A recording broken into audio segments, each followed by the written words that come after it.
Assalamualaikum warahmatullahi wabarakatuh. Apa kabar adik-adik semua? Semoga hari ini menjadi hari yang menyenangkan untuk kita semua. Hari ini kita akan belajar satu pelajaran di mata pelajaran fikih, yaitu tentang sholat fardu. Nah, apa itu sholat fardu? Menurut bahasa, sholat artinya adalah doa, ya. Jadi, sholat secara bahasa artinya adalah doa. Kenapa disebut doa?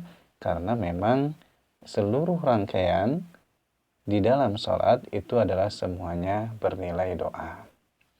Nah, sedangkan menurut istilah, sholat adalah ibadah yang dilakukan dengan gerakan-gerakan disertai ucapan-ucapan tertentu berdasarkan syarat-syarat dan rukun tertentu, diawali dengan takbiratul ihram serta diakhiri dengan salam. Nah, itu adalah pengertian sholat menurut istilah, ya. Jadi gerakan-gerakan, ucapan-ucapan tertentu, artinya yang sudah diatur menurut syariat dan syarat-syarat serta rukun-rukunnya, diawali dengan takbiratul ihram, Allahu Akbar, dan diakhiri dengan salam. Nah, lalu apa itu sholat fardu? Nah, sholat fardu adalah sholat wajib yang harus dilakukan setiap umat Islam yang sudah memenuhi syarat. Nah, jadi setiap umat Islam yang sudah memenuhi syarat, maka dia wajib melaksanakan sholat fardu ini. Nah, apa saja yang termasuk ke dalam sholat fardu? Yaitu sholat 5 waktu. Coba apa saja? Itu sholat subuh, zuhur, asar, maghrib, dan isya. Nah, itu sholat fardu. Fardu itu artinya wajib, ya.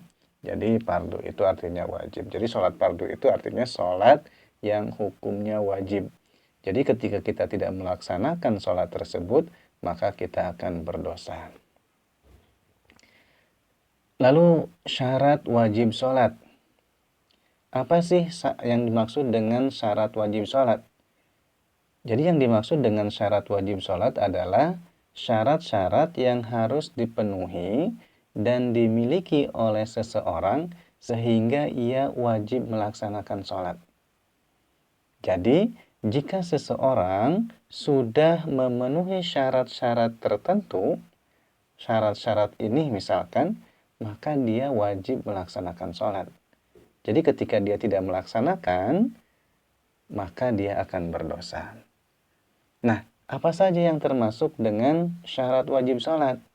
Yang pertama adalah beragama Islam. Yang kedua, suci dari haid dan nifas. Nah, ini untuk kaum wanita. Dan yang ketiga adalah berakal sehat.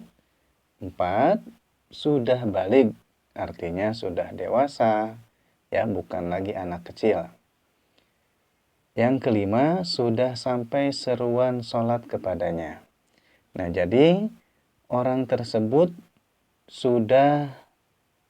kepada orang tersebut sudah sampai dakwah yang dibawa oleh para ulama misalkan. Jadi sudah ada orang yang mengajak dia untuk sholat, mengajak dia untuk memeluk Islam. Nah, maka dan yang keenam, yang terakhir adalah terjaga, artinya tidak tidur.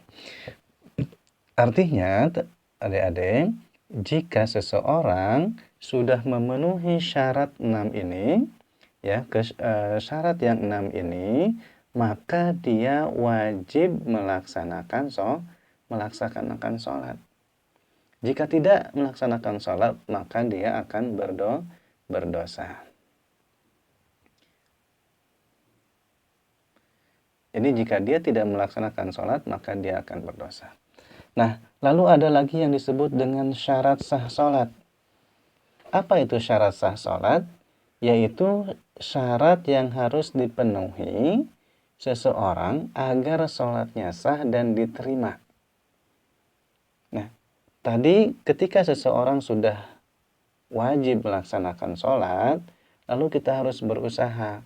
Supaya apa? Supaya kita di dalam sholat itu memenuhi syarat-syaratnya. Agar apa? Agar sholat kita itu sah dan diterima oleh Allah Subhanahu wa Ta'ala. Nah, apa saja yang termasuk ke dalam syarat-syarat sah sholat? Yang pertama adalah suci dari hadas. Ya. Baik itu hadas kecil maupun hadas besar. Contohnya apa? Suci dari hadas. Misalkan dia sudah berwudu, ya. Dia tidak sedang haid, tidak sedang junub dan lain sebagainya. Nah, artinya seseorang jika ingin melaksanakan sholat, maka dia harus suci dulu dari hadas, harus berwudu dulu, harus mandi junub dulu ketika misalkan dia sedang berjunub. Kalau dia sedang haid, maka harus ditunggu dulu sampai suci dulu haidnya. Lalu yang kedua adalah suci dari najis, baik itu badannya, pakaiannya, maupun tempat yang dipergunakan untuk melaksanakan sholat. Nah, pastikan ketika kita sedang melaksanakan sholat, pastikan badan kita, pakaian kita, dan tempat kita sholat itu harus bersih, harus suci dari najis. Yang ketiga adalah menutup aurat. Nah, ini syarat sah sholat. Yang ketiga adalah kita harus menutup aurat. Nah, bagaimana ketentuannya? Untuk aurat laki-laki, ya, untuk aurat laki-laki dari pusar sampai lutut. Nah, sedangkan untuk aurat perempuan itu seluruh tubuhnya itu aurat, kecuali muka dan telapak tangan. Yang keempat, yaitu menghadap kiblat. Nah, jadi syarat sah sholat yang keempat adalah harus menghadap kiblat. Kecuali misalkan kita sedang berada di dalam kendaraan. Nah, sholat di dalam kendaraan itu boleh tidak menghadap kiblat. Yang kelima, sudah masuk waktunya. Jadi waktu sholatnya tersebut sudah masuk. Misalkan kita mau sholat duhur, waktu duhurnya itu harus sudah masuk. Misalkan waktu duhurnya jam berapa? Waktu duhurnya misalkan jam 12 teng. Maka kita tidak boleh tuh sholat duhur sebelum jam 12 teng. Misalkan setengah 12, ya, atau jam 11.45 kita sudah sholat duhur, maka sholat duhurnya tidak sah. Kenapa? Karena waktu duhurnya belum masuk. Lalu ada lagi yang disebut dengan rukun sholat. Apa itu rukun sholat? Nah, jadi rukun sholat itu adalah perbuatan yang harus dilakukan selama melaksanakan sholat, dan jika ditinggalkan, maka sholatnya menjadi tidak sah. Jadi kalau tadi syarat itu harus terpenuhi pada sebelum kita melaksanakan sholat. Nah, kalau rukun itu harus dilaksanakan pada saat sholat itu sendiri. Nah, apa yang termasuk dalam rukun sholat? Yang pertama adalah niat. Nah, jadi harus diperhatikan bahwa niat itu adalah bagian dari rukun sholat. Maka ketika kita tidak berniat, maka sholatnya tidak sah. Niat itu boleh cukup misalkan di dalam hati saja. Ya, jadi niatkan di dalam hati bahwa saya misalkan akan melaksanakan sholat duhur 4 rakaat menghadap kiblat lillahi ta'ala. Atau kita misalkan ingin diucapkan usolli fardhu dhuhri arba'a rakaatin mustaqbilal kiblati adaan lillahi ta'ala. Nah, itu niat. Jadi wajib kita untuk berniat. Yang kedua adalah berdiri bagi yang mampu. Jadi bagi seseorang yang mampu untuk berdiri, maka dia wajib untuk berdiri. Kecuali kalau dia tidak sehat, ya, tidak mampu berdiri, maka boleh duduk, ya. Kalau tidak bisa duduk, bisa berbaring dan seterusnya. Rukun yang ketiga adalah takbiratul ihram. Takbiratul ihram, misalkan takbiratul ihram itu mengucapkan Allahu Akbar. Nah, itu takbiratul ihram. Ya, itu wajib hukumnya. Yang selanjutnya adalah membaca surat Al-Fatihah. Ya, itu membaca surat Al-Fatihah itu menjadi rukun. Maka ketika kita sholat, lalu kita tidak membaca surat Al-Fatihah, maka sholatnya tidak sah. Kecuali kalau misalkan kita posisinya sebagai makmum, maka tidak wajib kita membaca Al-Fatihah. Yang selanjutnya adalah ruku dengan tumaninah. Ya, ruku, tumaninah itu artinya dengan tenang. Lalu i'tidal. Ya, i'tidal itu artinya berdiri setelah ruku. Dengan tumaninah juga. Artinya tumaninah itu sekali lagi yaitu artinya tenang. Selanjutnya adalah sujud. Duduk di antara dua sujud. Ya. Lalu duduk tahiyat akhir. Membaca tasyahud akhir. Membaca sholawat Nabi. Melakukan salam pertama. Nah, mengucapkan salam pertama Assalamualaikum. Nah, itu adalah termasuk rukun dalam sholat. Dan yang terakhir, yang termasuk rukun dalam sholat adalah tertib. Ya, tertib. Tertib itu artinya harus berurutan. Ya, dari mulai takbiratul ihram sampai salam itu harus berurutan, tidak boleh ngacak. Selanjutnya adalah sunnah sholat. Nah, apa yang dimaksud dengan sunnah-sunnah sholat? Jadi sunnah-sunnah sholat itu adalah ucapan-ucapan dan gerakan-gerakan sholat yang tidak termasuk ke dalam rukun sholat. Tetapi gerakan-gerakan dan ucapan-ucapan tersebut merupakan bagian dari ibadah sholat. Nah, sunnah-sunnah sholat itu adik-adik terbagi kepada dua. Ada yang disebut dengan sunnah ab'ad dan sunnah hayat. Nah, perbedaannya apa antara sunnah ab'ad dan sunnah hayat? Sunnah ab'ad adalah sunnah yang apabila tidak dikerjakan maka kita harus mengganti dengan sujud sahwi. Nah, sedangkan sunnah hayat, jika kita tidak mengerjakannya, maka tidak perlu diganti dengan sujud sahwi. Nah, yang termasuk ke dalam sunnah ab'ad yaitu membaca tahiyat awal pada sholat maghrib, ya, sholat isya, zuhur, dan asar. Yang kedua adalah duduk tasyahud awal. Dan yang ketiga adalah membaca sholawat pada tasyahud awal. Nah, jika kita tidak melakukan ini, maka nanti kita disunahkan untuk melakukan tadi apa? Sujud sahwi. Nah, sedangkan sunnah hayat tadi apa?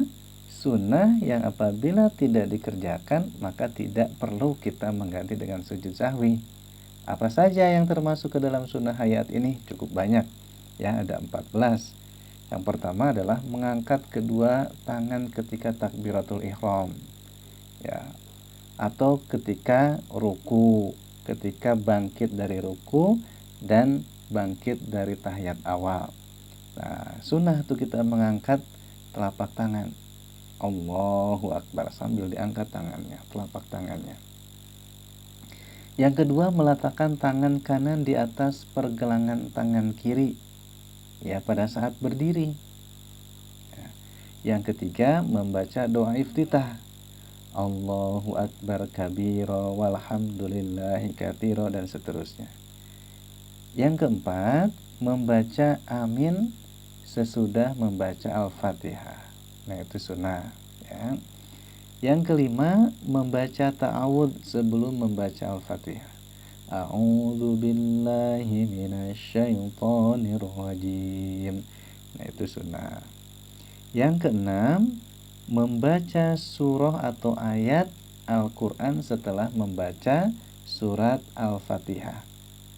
Ya, di dalam rakaat pertama dan rakaat kedua, ya. Nah, itu kita disunahkan, ya. Disunahkan untuk membaca ayat atau surat, ya, di dalam Al-Quran. Selanjutnya, yang termasuk ke dalam sunnah hayat adalah mengeraskan bacaan Al-Fatihah dan surat pada rakaat pertama dan kedua. Nah, kalau ketiga itu kan dipelankan.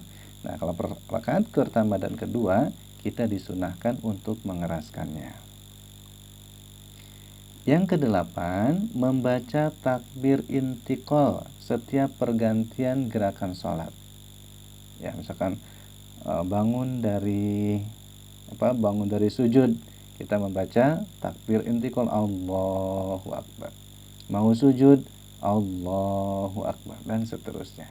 Nah, itu kita disunahkan untuk membaca takbir, namanya takbir intiqal. Yang kesembilan, membaca tasbih ketika ruku dan sujud. Kalau ruku bacanya gimana? Subhana rabbiyal azim wa bihamdi. Ya, 3 kali. Kalau sujud, Subhana rabbiyal a'la wa bihamdi. Nah, kita disunahkan untuk membaca tasbih tersebut.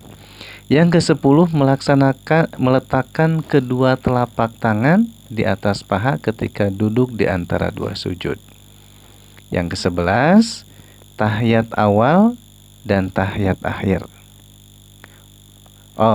Yang ke-10, meletakkan kedua telapak tangan di atas paha ketika duduk di antara dua sujud, tahiyat awal dan tahiyat akhir. Nah, jadi kita disunahkan tuh ketika kita tahiyat awal, ketika tahiyat akhir, dan ketika duduk di antara dua sujud, kita untuk meletakkan telapak tangan kita di atas paha, ya. Dan yang ke-11, duduk iftirash. Maksud duduk iftirash adalah duduk di antara dua sujud. Yang ke-12, duduk tawaru, ya. Jadi duduk tawaru itu duduk bersimpuh pada waktu tahiyat akhir. Dan yang ke-14, yang terakhir, yang termasuk ke dalam sunnah hayat adalah membaca salam yang kedua. Nah, jadi membaca salam yang kedua itu sunnah hayat. Kalau membaca salam yang pertama itu rukun, ya, wajib fardu. Tapi kalau yang kedua itu sunnah, namanya sunnah hayat. Nah, jadi sunnah-sunnah ini sangat dianjurkan untuk kita laksanakan. Tetapi jika kita tidak melaksanakannya, maka kita tidak perlu mengganti dengan sujud sahwi. Selanjutnya, ada yang hal-hal yang membatalkan sholat. Apa saja hal-hal yang membatalkan sholat? Yang pertama adalah berhadas, baik itu hadas kecil maupun hadas besar. Misalkan ketika kita sedang sholat, lalu di tengah-tengah sholat kita berhadas, batal misalkan wudhunya. Misalkan buang angin, ya. Nah, itu maka kita berhadas tuh, maka sholat kita batal. Yang kedua, terkena najis, ya, misalkan pakaian kita, badan kita terkena najis, maka sholat kita batal. Yang ketiga, berbicara atau tertawa. Nih, siapa nih yang sholatnya masih suka tertawa, masih suka bercanda? Nah, maka kalau kita bercanda ketika kita sholat, ya kita berbicara atau tertawa, maka sholatnya batal, harus diulangi ya. Nah, yang keempat, terbuka auratnya. Ya, ketika misalkan kita sujud, tiba-tiba terbuka tuh aurat kita terlihat, maka sholatnya batal. Yang kelima, berubah niatnya. Yang keenam, makan atau minum. Wah, makan atau minum ketika kita sholat itu membatalkan sholat. Yang ketujuh, bergerak di luar ketentuan sholat. Jadi kita bergerak yang gerakan itu tidak ada di dalam sholat. Misalkan kita sedang sholat terus kita loncat-loncatan, ya. Atau kita berjalan ke kanan ke kiri, ya, ke depan ke belakang, yang tidak ada ketentuannya dalam sholat, maka batal sholatnya. Yang kedelapan, meninggalkan salah satu rukun sholat. Misalkan apa? Membaca surat Al-Fatihah. Nah, misalkan kita sholat tapi tidak membaca surat Al-Fatihah, maka batal sholatnya. Kenapa? Karena Al-Fatihah itu bagian dari rukun sholat. Kecuali kalau misalkan kita jadi makmum, ya, maka sudah tidak wajib lagi membaca Al-Fatihah. Yang kesembilan, tidak menghadap kiblat, ya, kecuali sholat dalam kendaraan. Nah, jadi pastikan ketika kita sholat dalam keadaan normal, maka kita harus menghadap kiblat. Yang ke-10, bergerak dengan banyak gerakan, ya. 3 kali gerakan atau lebih berturut-turut, maka sholatnya batal. Selanjutnya adalah ketentuan waktu sholat. Allah Subhanahu wa Ta'ala berfirman di dalam surat An-Nisa ayat 103. Maka laksanakanlah sholat itu sebagaimana biasa, sungguh sholat itu ialah kewajiban yang ditentukan waktunya atas orang-orang yang beriman. Adik-adik, sholat duhur dilaksanakan yaitu ketika dimulai dari tergelincirnya matahari hingga bayang-bayang benda sama dengan benda tersebut. Nah, jadi sholat duhur itu waktunya adalah ketika tergelincirnya matahari. Terus kapan berakhirnya? Berakhirnya jika misalkan kita menaruh tongkat, ya, tongkat, lalu tongkat itu disinari dengan matahari, terlihat bayang-bayangnya. Nah, jika bayang-bayangnya sudah sama panjangnya dengan tongkat aslinya, maka waktu sholat duhur itu sudah habis. Nah, ketika habis sholat duhur, maka masuk waktu asar. Ya, jadi di sini waktu asar dimulai sejak bayang-bayang benda sama dengan benda tersebut hingga kapan? Hingga menjelang matahari, terbenamnya matahari. Nah, ketika matahari sudah terbenam, maka masuk waktu maghrib. Ya. Jadi waktu maghrib adalah dimulainya sejak terbenamnya matahari hingga hilangnya mega merah.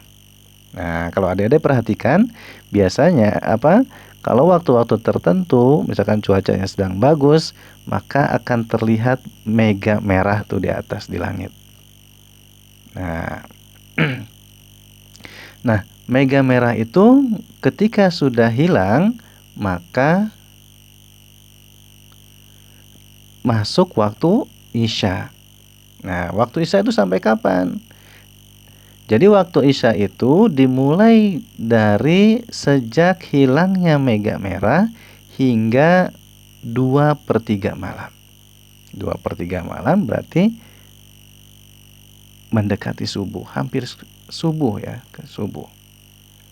Nah, sedangkan sholat subuh waktunya adalah dimulai sejak menyingsingnya fajar hingga terbit matahari.